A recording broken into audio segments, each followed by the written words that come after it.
Cristo. A obra funciona como um manual estratégico para conflitos armados, mas que pode ter várias aplicações em outras áreas da vida.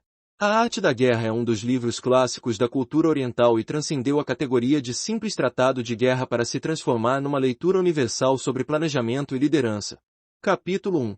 Aborda a importância de avaliar e planejar, tendo conhecimento de 5 fatores que podem influenciar: caminho, terreno, as estações, clima, a liderança e a gestão. Além disso, são abordados 7 elementos que melhoram os resultados das investidas militares.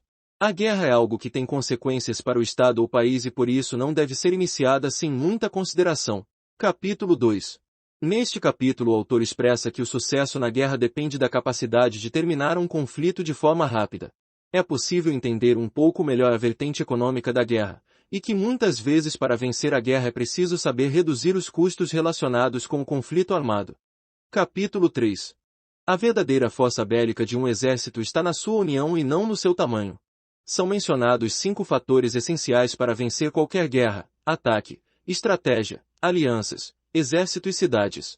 Um bom estratega identifica a estratégia do seu inimigo, atacando-a na sua parte mais fraca. Por exemplo, o mais recomendado é dominar o inimigo sem destruir o seu ambiente, obrigando-o a se render. Capítulo 4. O posicionamento tático do exército é determinante para a vitória. Os pontos estratégicos devem ser defendidos a todo custo. Um bom líder só avança terreno para conquistar outras posições quando tem a certeza que o que já foi conquistado está em segurança. O leitor também pode aprender a não criar oportunidades para o inimigo. Capítulo 5. O autor explica a importância da criatividade e do timing para melhorar a força e a motivação do exército. Uma boa liderança desperta o potencial do exército. Capítulo 6. O capítulo 6 é dedicado às forças e fraquezas de uma unidade militar. As características do ambiente, como o relevo da paisagem, devem ser estudadas para que o exército possa obter vantagem no conflito. Sun Tzu também indica que é possível apresentar uma fraqueza fingida para enganar e atrair o inimigo. Capítulo 7. São abordadas as manobras militares, o perigo de entrar em conflito direto e como obter a vitória nos casos em que esse tipo de confronto é inevitável. Capítulo 8. São revelados os diferentes tipos de terreno e a importância de se adaptar a cada um deles. É dada alta importância à capacidade da unidade militar de se adaptar à variação das circunstâncias. Capítulo 9. Movimentação das tropas. Neste capítulo o autor explica como o exército deve se posicionar nos diferentes tipos de terreno do território inimigo. Capítulo 10. Sun Tzu indica os diferentes tipos de terreno e as vantagens e desvantagens que são fruto do posicionamento nestes 6 tipos de terreno. Capítulo 11. São descritos 9 tipos de situação em que um exército em guerra pode enfrentar e qual deve ser o foco do líder em cada uma das situações de forma a alcançar a vitória. Capítulo 12. Este capítulo aborda o uso do fogo nos ataques ao inimigo e o que é necessário para tirar proveito desse elemento. Além disso, são mencionadas respostas adequadas em caso de ataque com esse e outros elementos. Capítulo 13. Foco na relevância de ter espiões como fonte de informação sobre o inimigo.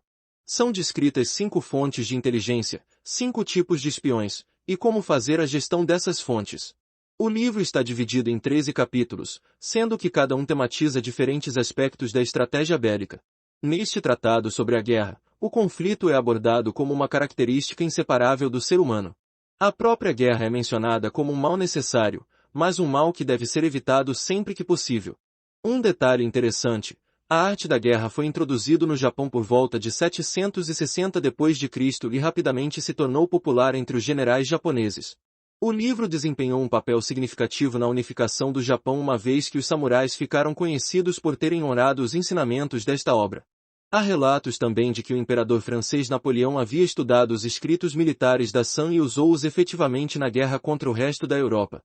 Sun Tzu, um estratega militar, realça a importância do conhecimento, indicando que é essencial o autoconhecimento, a consciência das suas próprias forças e fraquezas, o conhecimento do inimigo e o conhecimento do contexto e do ambiente envolvente, condições políticas, geográficas, culturais, etc.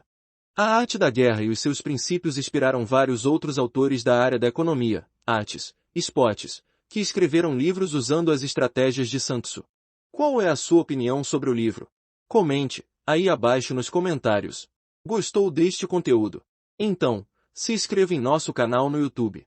Não esqueça de deixar o seu like. E comente aí abaixo do vídeo sugestões de outros livros para o canal. Grande abraço, até o próximo vídeo.